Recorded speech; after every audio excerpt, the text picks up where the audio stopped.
Hey guys. I need to tell you guys about something that happened to me.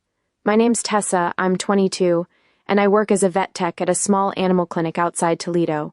About a month ago, I found out the guy I'd been talking to every single day for 8 months, this guy I told my mom about, the guy I was making plans to meet.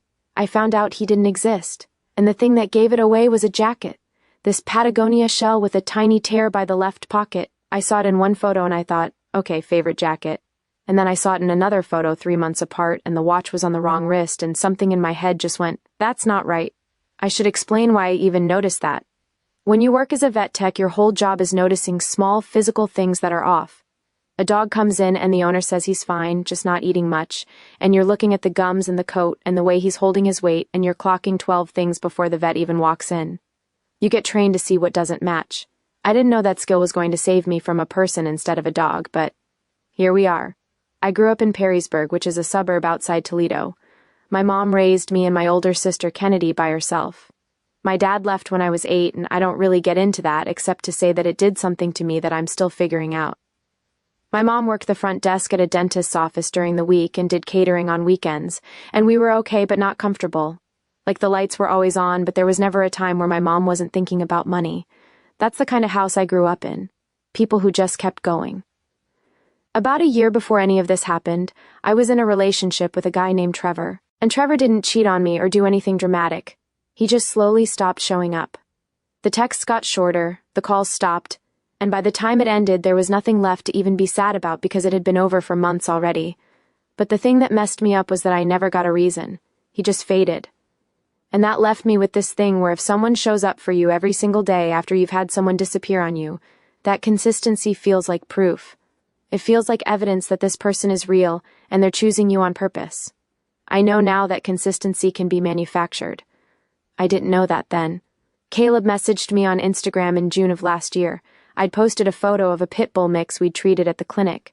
She'd come in after a hit and run, really messed up, and we'd stabilized her and she made it. Caleb sent me a DM that said something like, I know this is random, but I saw your post about that pit bull and the work you did is incredible. You can tell she trusts you in that photo. That's a specific thing to notice. That's not hey or a fire emoji, that's someone who actually looked. So I wrote back, and we just started talking. His profile said he was 24, freelance outdoor photographer based in Fort Collins, Colorado.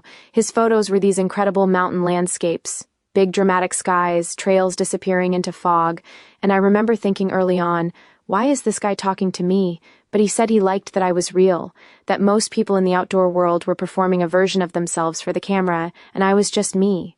Having someone frame that as a good thing instead of a boring thing was everything. By August, he was the first person I talked to in the morning, and the last person I talked to at night. And it wasn't small talk.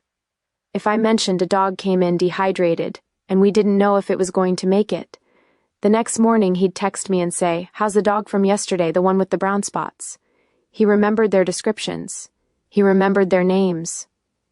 One time I had a really bad day. We lost a 12-year-old golden retriever on the table during a routine procedure, and I texted him that night and just said bad day, and he called me. Not FaceTime, just a regular call. And he let me talk for 45 minutes about this dog, and he didn't try to fix it. He just said, that sounds like it wrecked you. Yeah, it did. And he was the only person who said it like that. I tried to FaceTime him 6 times in the first few months. Every single time there was a reason. Cracked camera, bad Wi-Fi, bad signal, just got back from a shoot and looked terrible, phone acting weird after an update. The 6th time he said he wanted our first real face-to-face to be in person, not through a screen, and that he was planning to come to Toledo in the fall. And I bought all of it, every excuse. Looking back, I can't believe I was that desperate to believe him. A grown man in 2025 who can't get a camera to work on his phone for 8 straight months, a photographer, and I just accepted it because he wanted our first face-to-face to be special. That's the kind of lie that only works on someone who wants it to be true, and I wanted it to be true so bad that I talked myself out of the obvious. I stopped asking about FaceTime. I told myself I was being chill, I was being an idiot. That should have been the part where I slowed down. It wasn't. By month 6, I was showing his photos to the other techs at the clinic. I'd told my mom about him. I said I met someone and he's a photographer in Colorado and he's coming to visit in the fall. And she got this look on her face like she wanted to believe it was going to work out, but she'd been around long enough to know that not everything does. But she said, he sounds nice, Tessa, and I could tell she meant it. I believed I was in a relationship with someone who saw me the way nobody else had. Someone who remembered the names of the dogs. Someone who called when it mattered and didn't make me chase him. That's what I stood to lose. Not a boyfriend. The proof that a person like that actually existed. There was this one night in September where Caleb and I were on the phone late, like 1 a.m, and I was sitting on the floor of my apartment with my back against the bed because that's where I end up on long calls, and I told him about my dad. Not the short version, the real version. How he didn't just leave, he left slowly, and I was 8 and I didn't have the language for what was happening, so I just thought he was busy, and how one morning he was gone, and my mom was sitting at the kitchen table in her work clothes, and she wasn't crying, she was just sitting there, and that image is the one I still carry. I'd never told anyone that. Not Trevor, not anyone. I told Caleb because at 1 a.m. on the phone with someone who's been showing up every day for 3 months, your guard comes down and the things you've been carrying just come out. He was quiet for a second, and then he said, "That explains a lot about you. Not in a bad way, in a way that makes me want to be the person who doesn't do that to you." My chest got tight when he said that, in the way where someone says something that hits you right in the thing you've been protecting and you realize you let them in. I pulled my knees up and pressed my forehead against them and just sat there for a second. I said, "Yeah, don't do that to me." He said, "I won't." After that night, it wasn't just a guy I was getting to know. It was someone I trusted with a part of me that doesn't trust easy. And every morning when his name showed up on my phone first thing, I thought, he's still here, that's real. There was another night, late October, where he texted me around 11 and said he'd been thinking about something and wasn't sure if he should say it. I said, "Just say it." He said, "I think you're the most real person I've ever talked to, and I don't think you know how rare that is. Most people perform, you just exist. And I think about you more than I should for someone I haven't met yet." I read that sitting in bed, and I was smiling like an idiot at my phone in the dark, and I typed back, "I think about you more than I should too." He said, "Good. I'd hate to be the only one losing sleep over this. That was us." He could say something serious and pull it back just enough to make it comfortable, and I could meet him there, and it felt like a language we'd built between just us. I didn't have that with anyone else. That's the part that still gets me. Because those conversations were real. The words were real. Whoever was on the other end of that phone meant what they said. They just weren't who they said they were. And I don't know how to hold both of those things at the same time, so the jacket. It was a Tuesday night in early November, about 8 months in. I was on my couch after a late shift. We'd had a parvo case that afternoon, and it was bad, and I was just scrolling, trying not to think about it. Caleb had sent a batch of new photos from a trip to Glacier National Park. Big landscapes, fog, snow coming in on the peaks. I was zooming in on one because I liked the composition, and that's when I saw it. Same Patagonia shell. Same tear by the left pocket. I went back and found the older photo from Rocky Mountain National Park, 3 months earlier. Put them side by side, same tear, same jacket. I told myself, okay, he's an outdoor photographer, he lives in this jacket, guys wear the same gear for years. And that would have been the end of it, except I noticed the watch. In the Glacier photo, it was on his left wrist. In the Rocky Mountain photo, his right. I looked for text in both photos to check if either image was flipped. The Patagonia logo was correct in both. Neither one was mirrored. My hands were doing this thing where they wouldn't stay still, picking at my phone case, putting the phone down, picking it back up. I told myself I was being paranoid. I'd had a bad day. I was looking for problems because that's what my brain does when I'm stressed. I almost convinced myself, but I kept coming back to it. That night, brushing my teeth, I was still thinking about it. In bed, I was still thinking about it. Something in the back of my head wouldn't let go, like a song you can't shake. I didn't say anything to Caleb. I texted him goodnight like normal and stared at his reply for a long time before I put my phone on the charger. I didn't realize it yet, but that was the first lie I let pass. Not his lie. Mine, the one where I told myself it was nothing. Over the next couple weeks, I started going back through every photo he'd ever sent me. Really looking this time. And the more I looked, the less they felt like photos someone was taking in real time, and the more they felt like photos someone was collecting from somewhere. At the time, I didn't have a word for that feeling yet. I called my sister Kennedy on a Thursday night. Kennedy is 26, she bartends downtown, and she's the kind of person who will tell you the truth even when you didn't ask for it. I said, "Can you come over? I need to show you something." She didn't ask what, she said, "Give me 30 minutes.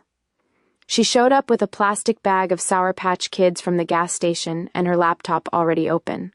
She set the candy on the table and pushed it toward me without looking at me, the way she always does. Like feeding me is automatic and doesn't need acknowledgement. She sat down and said, "All right, show me." I showed her the 2 photos, the jacket tear, the watch. She zoomed in and out for a while and said, "Okay, could be nothing." I said, "I know." She said, "But you don't think it's nothing." I said, "I don't know what I think. That's why you're here." She looked at me like she was deciding how much to say. Then she said, "Look, I'm not trying to, okay, I am trying to, but just show me the photo, the most recent one." She screenshot it, cropped it to just him from the chest up, and dragged it into Google reverse image search. I remember the feeling in my stomach was like being at the top of a roller coaster, where you're not falling yet but you know you're about to. The results came back, and there was a hit. An Instagram account.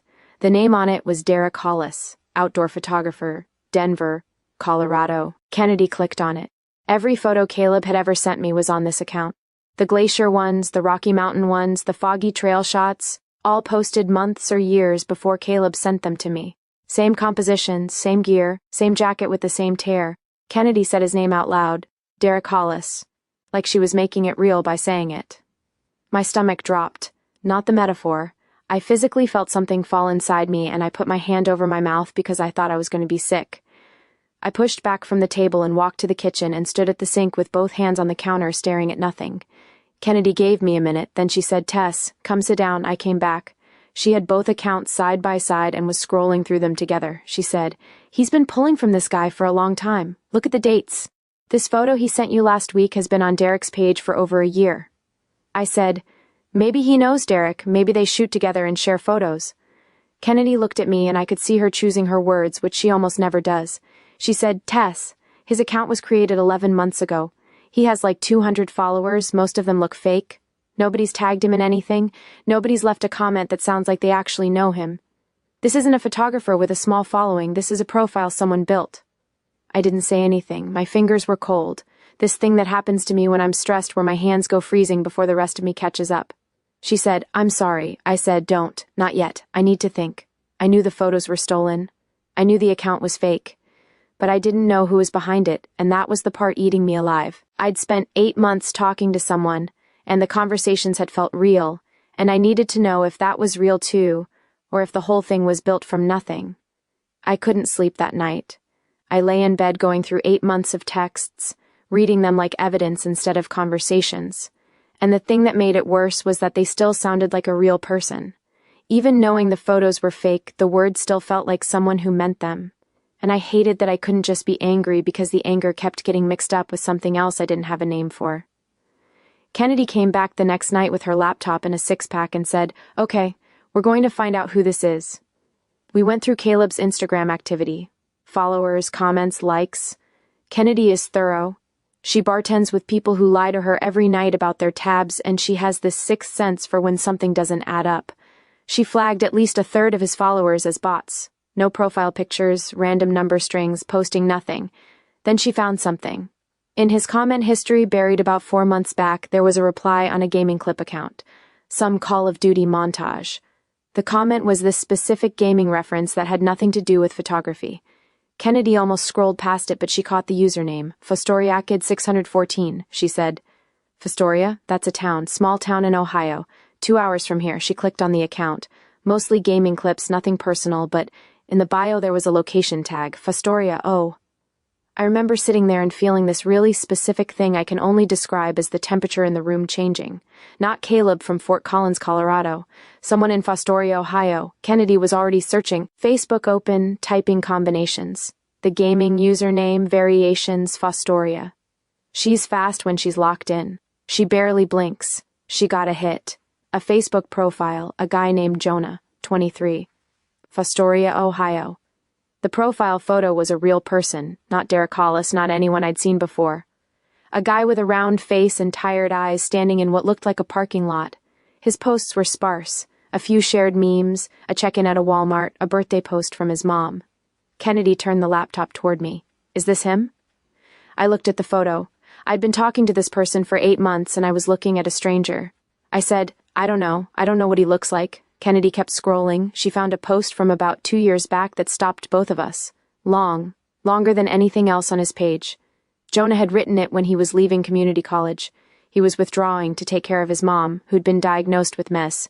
He said he didn't know when he'd be back. He said he was scared, but his mom needed him, and that was that. The comments were full of people saying they were sorry, and he'd liked everyone, but hadn't replied to any. I read it sitting in my kitchen chair, and I could feel something shifting in my chest. Not the anger going away. It was still there. But something else moving in next to it, making room for itself whether I wanted it to or not. I said, he dropped out to take care of his mom. Kennedy said, yeah. I said, and he works at Walmart. Kennedy said, that's what the check-in says. I said, so this is who's been talking to me, not a photographer in Colorado, a guy who stocks shelves at Walmart and takes care of his mom in a town 2 hours away. Kennedy was quiet for a second, doing the thing where she's thinking and doesn't want to say the wrong thing. Then she said, you okay? I wasn't. My eyes were burning and my jaw was clenched, and I wanted to throw my phone across the room, and I also wanted to read every text again because I was trying to figure out which parts were him and which parts were the character, and I couldn't tell where one ended and the other started. I said, I need to go to Fostoria. Kennedy looked at me. I said, I need to walk in there and look at him and ask him to his face why he did this to me. Kennedy said, I'll drive. I remember exactly where I was when that clicked. Sitting in my kitchen with the overhead light buzzing and the Sour Patch Kids bag still on the table and my sister's laptop open to a stranger's Facebook profile, and I thought, 8 months. Every morning, every night. I told him about my dad. I wasn't ready, but I was going anyway. We drove to Fostoria on a Saturday.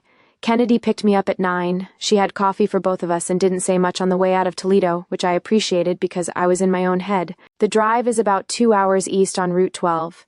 Flat farmland. Grain elevators, nothing to look at. Which meant I had nothing to do but think about what I was going to say. I'd been practicing in my head for 2 days, had this whole speech, and the closer we got, the more I could feel it falling apart because the thing I kept coming back to wasn't the anger. It was the goodbye post. I don't know when I'll be back. That sentence kept looping and I kept trying to push it out because it was getting in the way of being mad and I needed to be mad.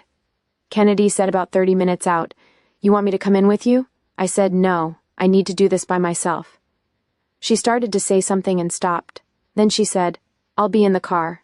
Take as long as you need. We pulled into the Walmart parking lot around 11:15. Regular Walmart. Big gray building, packed lot, people pushing carts. I thought about how many times Caleb had described these beautiful mountain sunrises and backcountry trails, and the whole time he was looking at this parking lot. These fluorescent lights. I sat there for about 5 minutes and Kennedy didn't rush me.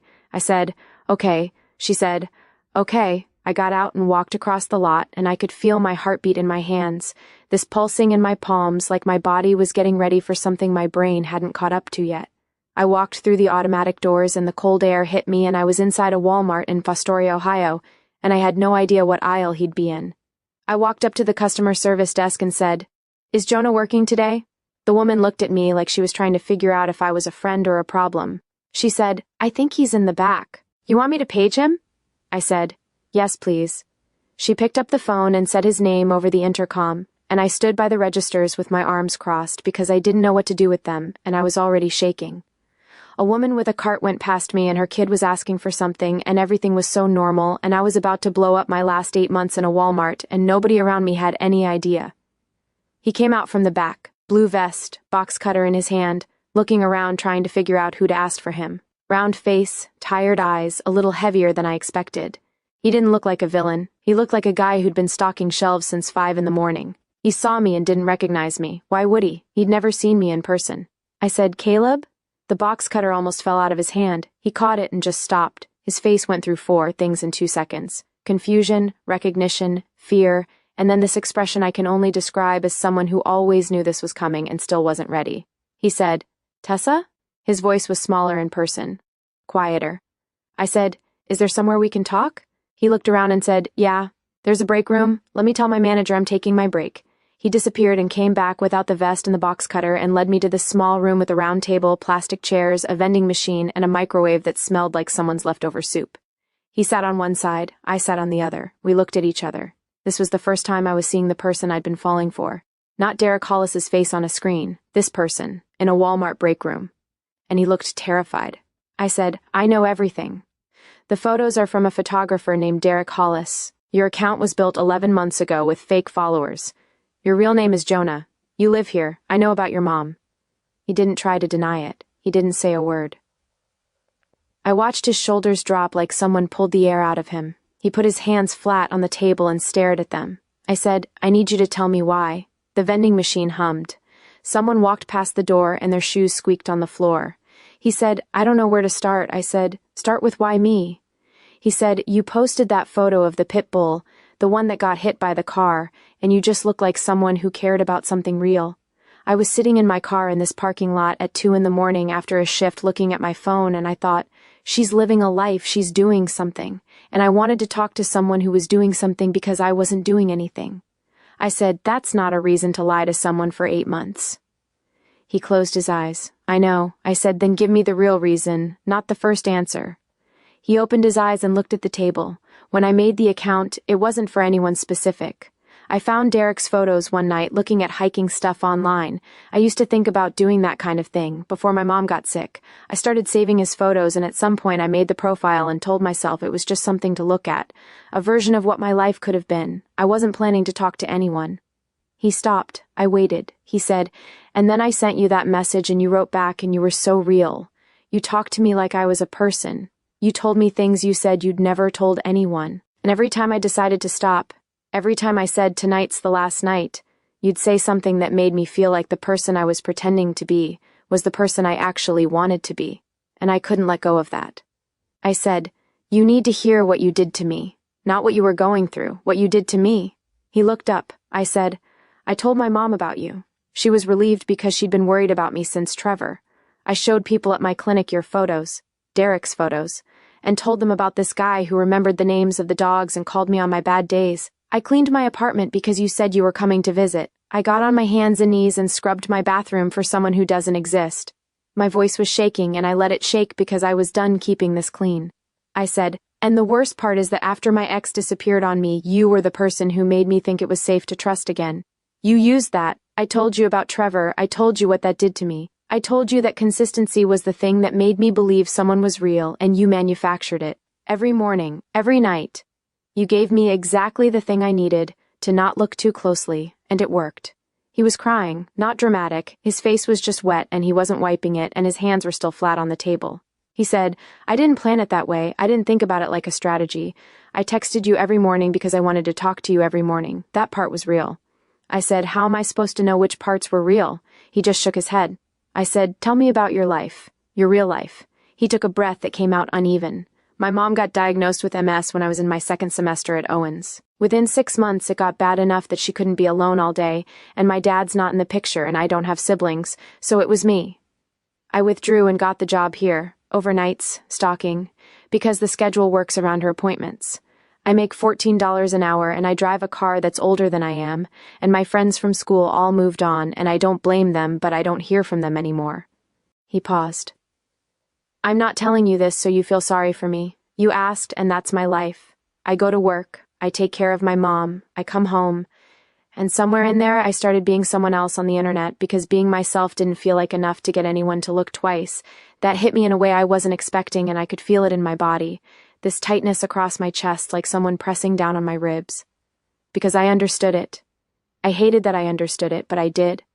I knew what it felt like to be invisible. I knew what it felt like to want someone to look at you like you were worth something. And the way he found it was to use me, and I couldn't figure out how to be angry and sad at the same time, but I was both, and neither one would let go. I said, "You could have just talked to me as yourself." He said, "No, I couldn't. You wouldn't have looked at me twice. An overnight stalker at Walmart who lives with his mom and hasn't left Ohio?" I said, "You don't know that." He said, "Yeah, I do. That sat in the room for a while. I could hear the vending machine and someone's radio from the store floor, and my own breathing." I said, "The phone calls. When you called me that night I had the bad day at the clinic. Was that you? Your voice?" He said, "Yeah, that was me." I said, "And the things you said about understanding what it's like to lose an animal you tried to save, was that real?" He said, "My mom's dog died last year, a lab named Chester. She'd had him since before I was born. His kidneys went and I was the one who took him to the vet because she couldn't get out of the car. So yeah, that was real." I closed my eyes because I could feel the tears starting and I didn't want to cry in a Walmart break room, but I couldn't stop it, so I just let it happen. I sat there with tears running down my face across from a stranger who was also crying, and neither of us wiped our faces, and it was the most honest moment I'd had in 8 months.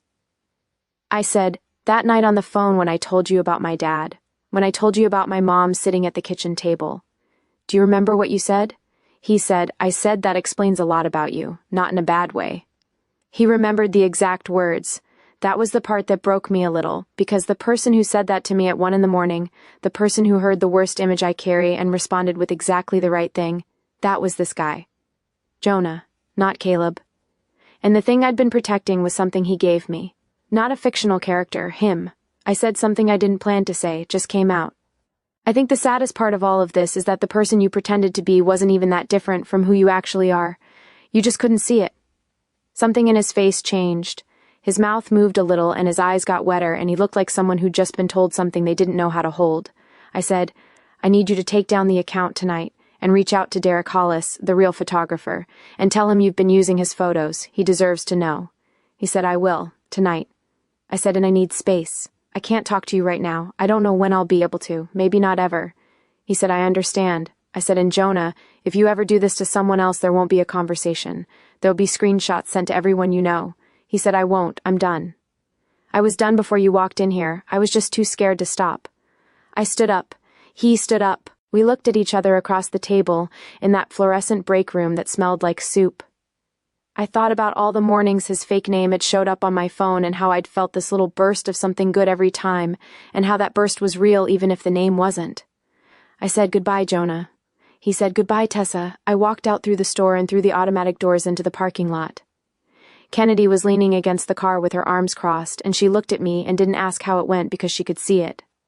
I got in the passenger seat and she started the car and we pulled out and I didn't look back. About 20 minutes in, I started crying in a way I hadn't since I was a kid. Not quiet, not controlled. And Kennedy put her hand on my arm and didn't say anything and we drove like that.